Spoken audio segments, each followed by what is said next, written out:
HBO Max new Captcha system. I experienced the HBO Max Captchas just a few days ago. Everyone did since they launched a new app and made everyone switch to that and re-log in. Some of the solutions are clearly just wrong. I have a PhD in computer science, and if I am failing multiple basic addition problems, I assure you that it isn't me. The answers are wrong. I had to do the same audio puzzles and got the first audio puzzle wrong too, and I even had my partner helping me. It is clearly just a bad test bank. Which begs the question, if the answers are wrong and there are only 3 choices, then what's the point? Regardless of whether you are human or not, you are going to guess it eventually in about 5 tries, which is what it gives you before locking you out. I have a PhD in computer science, and if I am failing multiple basic addition problems, I assure you that it isn't me. The answers are wrong. I also have a PhD in computer science, and I assure you that the degree does not give me as much blind faith in my math ability. This person has the more believable PhD. One of the requirements to getting a PhD is the knowledge that a PhD is not the proof of intelligence you thought it would be when you started. It is better a proof of resilience, patience, and being dead inside. Man, you guys are tough. Who cares if he has a PhD? Just about any adult who is on HN has enough math skills to count up dice. I am baffled as to why they had to launch an entirely new app rather than just rename the existing one. Could Apple have made them change the bundle ID? It's like they're putting in deliberate obstacles for existing subscribers. Some it was probably, this gives us an excuse to rewrite the system, but better this time. Rebranding often gives a certain amount of cover to do things you want to do even if you don't have to do it. Often new management wants to put their stamp on things. I've been in situations where we've had to do major redesigns because a new leader wanted to leave their mark. I've been in situations where each new leader wanted a new logo to mark that they made a difference. 3 logos in a decade. Companies often squander resources in this kind of way. That's not to say that some redesigns and changes aren't warranted, but these things happen often. Why has Google launched a dozen chat apps? Why do some apps get a huge push followed by being abandoned, followed by a huge rebranding, recoding push followed by being abandoned again? Many people on here have speculated it's because people get promoted for launching big new things and not for things that seem easy, like maintenance. You're rightly baffled from a logical standpoint. When you start thinking about the humans involved in the situation, their egos, their priorities for themselves which might not align with the companies, etc., then it potentially starts to make more sense. Rewriting doesn't require a new listing on really any of these platforms. They could have rewritten every single thing and still made it an update.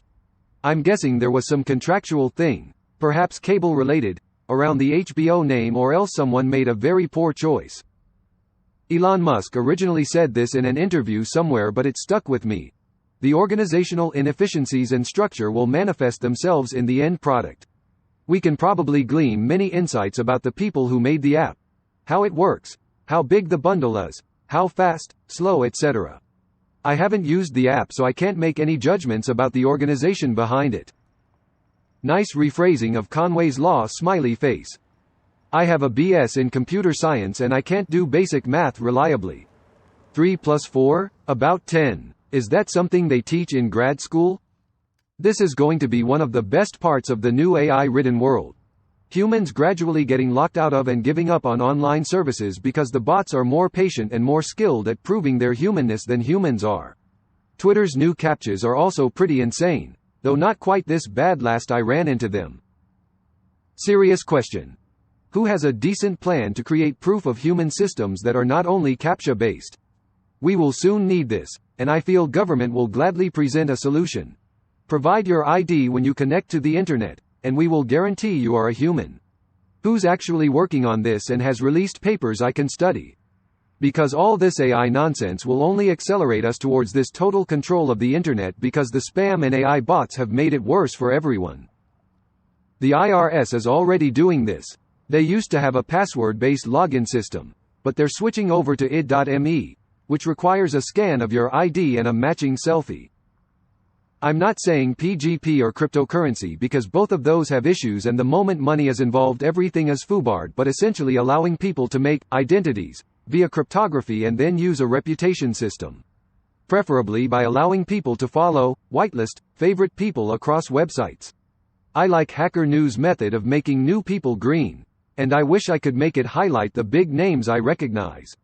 The problem with this is that nobody has figured out the distribution system for how we communicate. The keys emo blockchains are the closest, but it's so difficult to mention them because 98% of them are money grabs. PGP, GPG has struggled so hard Pippi literally removed support for it. The second problem is that what will likely happen is sites like Twitter will only allow very trusted accounts and never allow new ones, effectively locking you into one account. Inverse Captcha. Fill out the tax form for the country from the connecting IP. If you can do it, you're an AI. Inverse Captchas or honeypots are a great idea. Just make a HTML input box with id equals Captcha, and hide it in some unconventional way in CSS so real users do not see it. If a bot was not deterred by seeing a Captcha, a possibility, they would probably fill it. Whereas a real user won't. This is an old trick. For example, all MailChimp embed forms have dummy inputs that are visually hidden but might be filled in by bots. Good. I can't wait for the Captcha to go away. They're accessibility nightmares by design. The outcome is not Captchas are gone and all our services remain good. If we don't have some way to prevent it, services will be increasingly populated by sophisticated bots either selling stuff, attempting security breaches, or pushing political agendas. That's a bad thing. Cruel and prejudice test completely harming accessibility. Imagine a non-native English-speaking visually impaired grandma trying to register to a random web service. Captchas are not a problem. People say, there are the audio versions, so go for it. Oh, you were never able to pick a language? Too bad you don't speak English. Oh, your hearing is not the best? You are clearly not a human. Official stamp from SV. Why? Oh, we just couldn't think of any other solution. So we implemented Captcha and just dumped you and your pesky disabled friends. What? You want to cross the digital divide? Not as long as we are in power. Oh, we just couldn't think of any other solution. So we implemented Captcha, or more likely they do not care. Grandma is very hard to monetize. Not saying these are good, but it's been 10 years and I still have no idea what I'm supposed to click when Google says, click the traffic lights. Just the light sections? What about the edge that takes up 10% of the adjoining box? What about the back or side of a different traffic light? I've tried them all, and my success rate doesn't noticeably change. Times a flat circle. We've reinvented cable and have it delivered via the internet. The quality of the content has fallen off now that folks have been roped into the platforms and everything's getting bundled back up, so you have to subsidize garbage just to watch a show or two you like per platform. You know one service which has never stopped being reliable, easily available, high quality, and free to use. Piracy.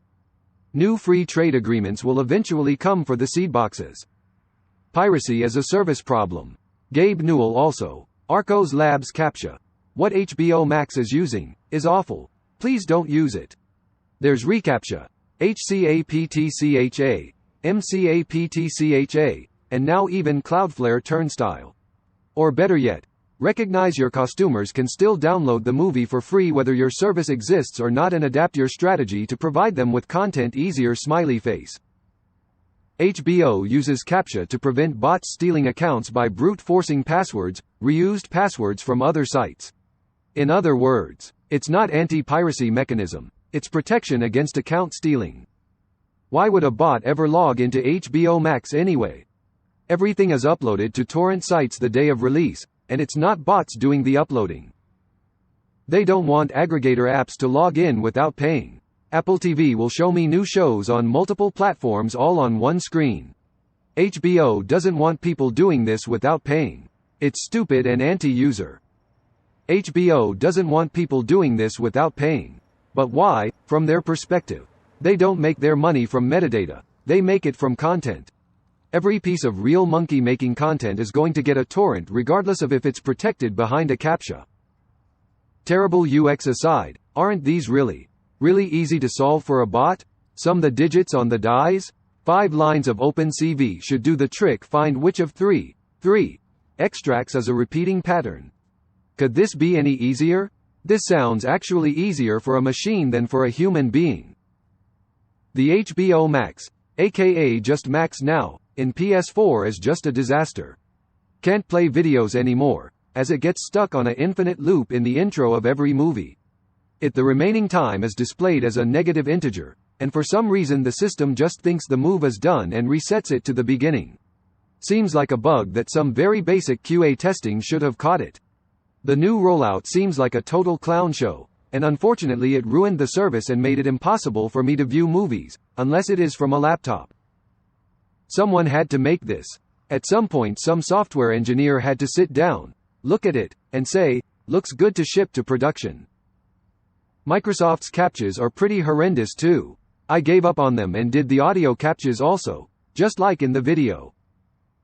So the audio captcha was just one of 3 challenges? How does this slow an automated bot down? It could just guess repeatedly and get it right 1/9th of the time. I'm also fairly certain an FFT of the audio would instantly uncover the repeating patterns. The repeating tones would show up as taller spikes. Correction. It's just Max now, not HBO Max. Moderators, can we look at fixing up the title here so it's more accurate?